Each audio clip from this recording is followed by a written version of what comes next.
नमस्कार दोस्तों, मैं दिनेश कुमार आप सबका स्वागत करता हूं आपके अपने YouTube channel Bundelkhand wifi study में।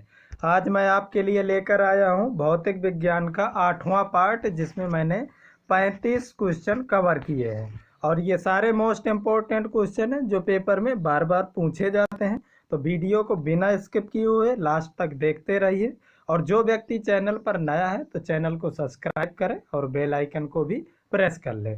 तो बिना टाइम व्यतीत किए हुए चलिए शुरुआत करते हैं आज अपने पहले क्वेश्चन से। पहला क्वेश्चन क्या दिया है, कौन सा रंग इंद्रधनुष के मध्य में दिखाई देता है।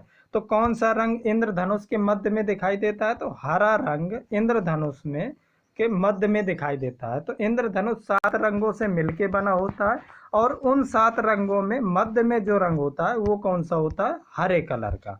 अगला क्वेश्चन देखते हैं, क्वेश्चन नंबर 2 क्या दिए है, जल में वायु का बुलबुला किसकी भांति कार्य करता है। तो जल में वायु का बुलबुला आप याद रखेंगे अवतल लेंस की भांति कार्य करता है। किस तरह से अवतल लेंस की भांति कार्य करता है जल में वायु का बुलबुला। अगला क्वेश्चन देखते हैं, क्वेश्चन नंबर 3 क्या दिए है, किसी व्यक्ति का पूरा प्रतिबिंब देखने के लिए एक समतल दर्पण की न्यूनतम ऊंचाई होती है। तो किसी भी व्यक्ति का यदि पूरा प्रतिबिंब देखना है तो समतल दर्पण की जो न्यूनतम ऊंचाई होती है तो वो व्यक्ति की ऊंचाई से आधी होनी चाहिए। कम से कम व्यक्ति की ऊंचाई से या किसी भी वस्तु का यदि पूरा प्रतिबिंब देखना है तो उस वस्तु से या व्यक्ति से कम आधी ऊंचाई का समतल दर्पण होना चाहिए, तभी हम उस वस्तु या व्यक्ति का पूरा प्रतिबिंब देख सकते हैं। अगला क्वेश्चन, क्वेश्चन नंबर 4 क्या दिए, पढ़ने में काम आने वाले ग्लासेस किस प्रकार के लेंस से बनते हैं। तो पढ़ने में काम आने वाले ग्लासेस उत्तल लेंस के से बनाए जाते हैं, उत्तल लेंस से बनते हैं। जो भी पढ़ने में काम आते हैं वो ग्लासेस किस लेंस से बनते हैं, उत्तल लेंस से बनते हैं। अगला क्वेश्चन, क्वेश्चन नंबर 5 क्या दिए, खोज बत्ती में किस दर्पण का प्रयोग किया जाता है। तो आप याद रखना खोज बत्ती में अवतल दर्पण का प्रयोग किया जाता है, अवतल दर्पण का प्रयोग करते हैं हम खोज बत्ती में।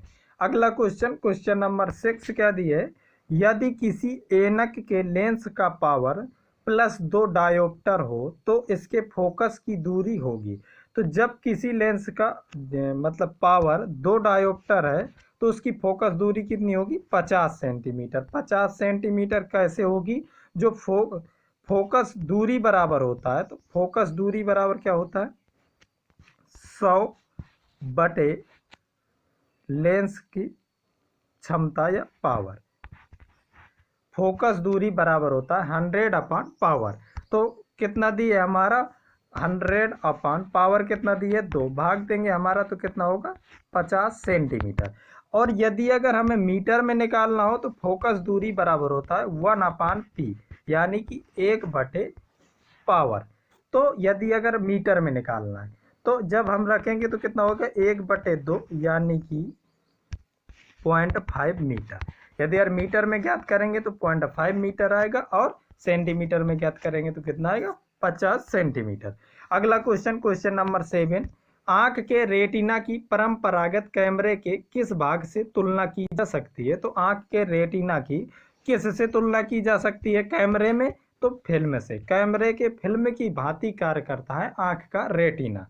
अगला क्वेश्चन, क्वेश्चन नंबर 8 क्या दिए, किसी अपारदर्शी वस्तु का रंग उस रंग के कारण होता है जिसे वह, तो उस वस्तु का क्या रंग किसके कारण होता है, जिसे वह परावर्तित करती है। जिस रंग को वस्तु परावर्तित करती है तो वो वस्तु उसी रंग की दिखाई देती है। जैसे हमें कोई वस्तु यदि काली दिखाई देती है तो वो काली क्यों दिखाई देती है, क्योंकि वह वस्तु काले रंग का परावर्तन करती है। कोई भी वस्तु हो जिस रंग की दिखाई देती है तो वो वस्तु उस रंग के दिखाई देने का कारण क्या होता है, क्योंकि वो वस्तु उसी रंग का परावर्तन करती है।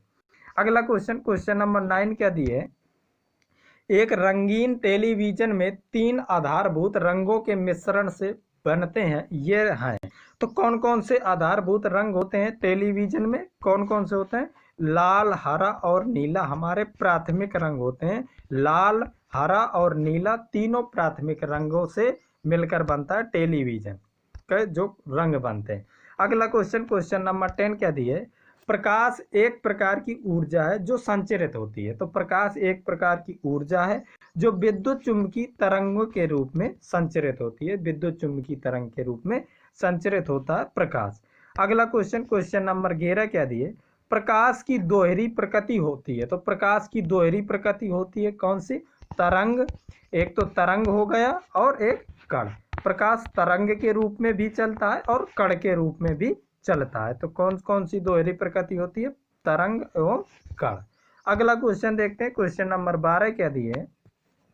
प्रकाश का विद्युत चुम्बकीय तरंग सिद्धांत केवल प्रकाश के कुछ गुणों को ही व्याख्या कर पाता है। जैसे, तो प्रकाश का जो विद्युत चुम्बकीय तरंग है वो कौन कौन से गुणों की व्याख्या करता है? आप याद रखना, वो करता है प्रकाश के परावर्तन की, प्रकाश के अपवर्तन की, और प्रकाश जो सीधी रेखा में चलता है, प्रकाश के व्यतिकरण की, और प्रकाश के ध्रुवण की व्याख्या करता है विद्युत चुम्बकीय तरंग सिद्धांत।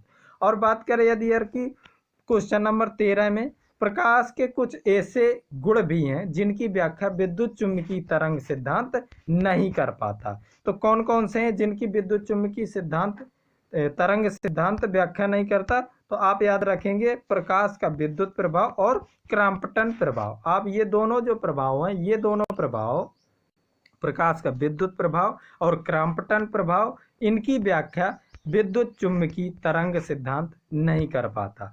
अगला क्वेश्चन, क्वेश्चन नंबर 14 क्या दिए? प्रकाश का विद्युत प्रभाव तथा क्रॉम्पटन प्रभाव की व्याख्या किस सिद्धांत के अनुसार की जाती है? तो ये किसके सिद्धांत के अनुसार पर व्याख्या होती है? तो आइंस्टीन द्वारा प्रतिपादित प्रकाश के फोटॉन सिद्धांत द्वारा।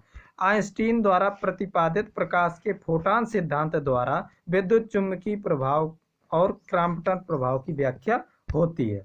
अगला क्वेश्चन, क्वेश्चन नंबर 15 क्या दिए? प्रकाश का विद्युत प्रभाव तथा क्रॉम्पटन प्रभाव प्रकाश की किस प्रकृति को प्रकट करता है? तो ये प्रकाश की कण प्रकृति को प्रदर्शित करता है। प्रकाश की कण प्रकृति को प्रदर्शित करता है। अगला क्वेश्चन, क्वेश्चन नंबर 16 क्या दिए? सर्वप्रथम किस वैज्ञानिक ने बृहस्पति ग्रह के उपग्रहों की गति को देखकर प्रकाश के वेग ज्ञात किया था? प्रकाश का वेग ज्ञात किया था। तो किसने किया था? रोमर ने। रोमर ने सर्वप्रथम बृहस्पति ग्रह के उपग्रहों की गति को देख करके प्रकाश का वेग ज्ञात किया था। अगला क्वेश्चन देखते हैं, क्वेश्चन नंबर 17 क्या दिए? रोमर ने प्रकाश की चाल को कैसे ज्ञात किया? तो रोमर ने बृहस्पति ग्रह के उपग्रह में लगने वाले दो ग्रहणों के बीच की अवधि को माप करके प्रकाश का वेग ज्ञात किया था। अगला क्वेश्चन, क्वेश्चन नंबर 18 क्या दिए? प्रकाश का वेग सबसे अधिक किस में होता है? तो सबसे अधिक निर्वात में होता है। और निर्वात में प्रकाश की चाल कितनी होती है? 3 × 10⁸ मीटर पर सेकेंड। 3 × 10⁸ मीटर पर सेकेंड यानी 3 लाख किलोमीटर पर सेकेंड होती है प्रकाश की चाल निर्वात में। अगला क्वेश्चन, क्वेश्चन नंबर 19 क्या दिए? सर्वप्रथम किसने बताया कि प्रकाश सीधी रेखा में गमन करता है तथा यह अत्यंत सूक्ष्म कणों से बना होता है? तो सर्वप्रथम न्यूटन ने बताया था कि प्रकाश एक सीधी रेखा में गमन करता है और यह अत्यंत सूक्ष्म कणों से मिलकर बना होता है। अगला क्वेश्चन, क्वेश्चन नंबर 20 क्या दिए? प्रकाश तरंग सिद्धांत किसने दिया जिसमें बताया गया कि प्रकाश तरंगों से बना होता है? तो प्रकाश तरंग सिद्धांत किसने दिया था? हाइजेन ने। हाइजेन ने प्रकाश तरंग सिद्धांत दिया जिसमें बताया गया था कि प्रकाश तरंगों से बना होता है। अगला क्वेश्चन, क्वेश्चन नंबर 21 क्या दिए? प्रकाश का व्यतिकरण सिद्धांत किसने दिया जिसमें बताया गया कि दो प्रकाश किरण पुंज निश्चित परिस्थिति में एक दूसरे को समाप्त कर देते हैं? तो किसने दिया था प्रकाश के व्यतिकरण का सिद्धांत? प्रकाश के व्यतिकरण का सिद्धांत दिया थॉमस यंग ने। थॉमस यंग ने दिया प्रकाश के व्यतिकरण का सिद्धांत। ये क्वेश्चन कई बार पूछा गया और ये जो सारे क्वेश्चन मैंने कवर किए हैं तो इनमें कुछ क्वेश्चन ऐसे हैं जो पूछे जाने की संभावना है और 75% क्वेश्चन ऐसे हैं जो बार बार पेपर में पूछे जाते हैं। जैसे प्रकाश के व्यतिकरण का सिद्धांत किसने दिया पूछा जाता है, और प्रकाश का तरंग सिद्धांत किसने दिया पूछा जाता है। ये सारे क्वेश्चन पेपर में बार बार पूछे जाते हैं। अगला क्वेश्चन, क्वेश्चन नंबर 22 क्या दिए?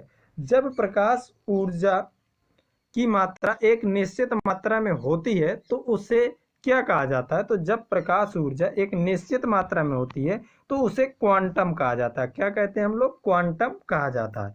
अगला क्वेश्चन, क्वेश्चन नंबर 23 क्या दिए? समतल दर्पण में शीशे के परावर्तक सतह पर किस तत्व का लेप चढ़ा होता है? तो परावर्तक सतह पर किस तत्व का लेप चढ़ाया जाता है? चांदी या पारे का। चांदी या पारे का लेप चढ़ाया जाता है। अगला क्वेश्चन, क्वेश्चन नंबर 24 क्या दिए? समतल दर्पण में वस्तु का प्रतिबिंब कैसा होता है? तो समतल दर्पण में वस्तु का प्रतिबिंब काल्पनिक, वस्तु के बराबर एवं पार्श्व उल्टा बनता है। आप याद रखेंगे, काल्पनिक बनता है, वस्तु के बराबर बनता है और उल्टा बनता है। समतल दर्पण में प्रतिबिंब आप याद रखेंगे, ये क्वेश्चन पूछा जाता है, कई बार पूछा जा चुका है कि समतल दर्पण में वस्तु का प्रतिबिंब कैसा बनता है। तो आप याद रखना, काल्पनिक, वस्तु के बराबर और उल्टा बनता है। अगला क्वेश्चन, क्वेश्चन नंबर 25 क्या दिए? यदि कोई व्यक्ति समतल दर्पण के सामने चलता है तो उसे दर्पण में अपना प्रतिबिंब किस चाल से अपनी ओर आता हुआ प्रतीत होता है? तो आप याद रखेंगे, जब कोई व्यक्ति समतल दर्पण की ओर किसी चाल से चलता है तो जो उसका प्रतिबिंब दर्पण पे दिखाई देता है तो वो प्रतिबिंब उसे दोगुनी चाल से आता हुआ प्रतीत होता है। आप याद रखेंगे, दोगुनी चाल से आता हुआ प्रतीत होता है। अगला क्वेश्चन, क्वेश्चन नंबर 26, यदि वीडियो पसंद आ रहा है, क्वेश्चन आपके लिए मतलब पसंद आ रहा है आपको और आपको भी लग रहा है कि सारे मोस्ट इंपॉर्टेंट क्वेश्चन है, तो वीडियो को लाइक जरूर करना। क्वेश्चन नंबर 26 क्या दिए? किसी गोलाकार तल से बनाए गए दर्पण को क्या कहा जाता है? तो किसी गोलाकार तल से बनाए गए दर्पण को गोलीय दर्पण कहते हैं। क्या कहा जाता है? गोलीय दर्पण कहा जाता है। अगला क्वेश्चन, क्वेश्चन नंबर 27, गोलीय दर्पण कितने प्रकार के होते हैं? तो आप याद रखेंगे, गोलीय दर्पण 2 प्रकार के होते हैं। और कौन कौन से होते हैं? एक तो उत्तल दर्पण होता है और एक अवतल दर्पण होता है। याद रखेंगे कौन कौन से होते हैं? 2 होते हैं गोलीय दर्पण, एक तो होता है उत्तल दर्पण और एक होता है अवतल दर्पण। अगला क्वेश्चन, क्वेश्चन नंबर 28 क्या दिए? जिस गोलीय दर्पण का परावर्तक सतह उभरा होता है वह कौन सा दर्पण कहलाता है? तो जिसका उभरा हुआ परावर्तक होता है तो वो दर्पण कहलाता है हमारा कौन सा?